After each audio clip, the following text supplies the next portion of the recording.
بسم اللہ الرحمن الرحیم۔ پیارے دوستو، آپ کی خدمت میں حاضر ہے فروخ حبیب اور آپ دیکھ رہے ہیں خان اسلامک اسٹوڈیو 786 تشریحات بخاری جلد اول حدیث نمبر 52۔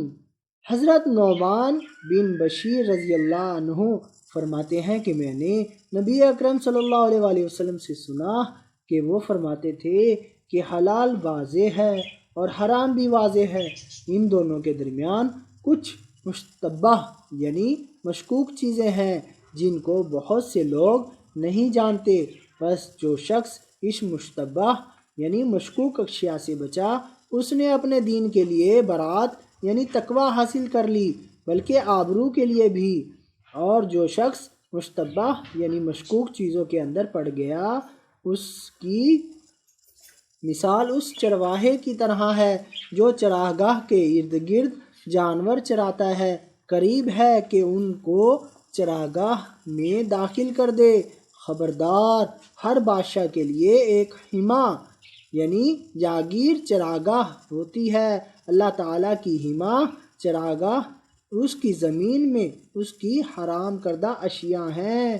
خبردار، انسان کے جسم میں ایک گوشت کا ٹکڑا ہے، جب وہ ٹھیک ہوگا تو سارا جسم ٹھیک ہوگا، اگر وہ بگڑ گیا تو سارا جسم بگڑ جائے گا۔ خبردار، وہ گوشت کا ٹکڑا دل ہے۔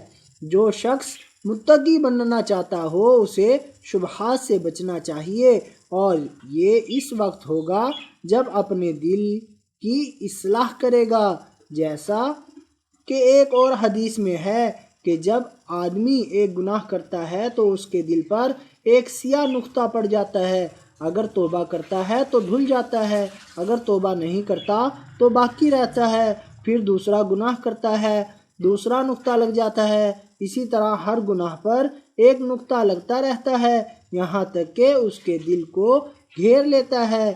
یہی وہ ران ہے جس کو اللہ تعالیٰ نے کَلَّا بَلْ رَانَ عَلَىٰ قُلُوبِهِمْ نہیں لیکن یہ ان کے دلوں پر چڑھ گیا والی آیت میں ذکر فرمایا ہے۔ اس باب کی یہ حدیث امام ابو داؤد کی ان 4 احادیث میں سے ہے جن کا انہوں نے 5 لاکھ احادیث سے انتخاب کیا ہے۔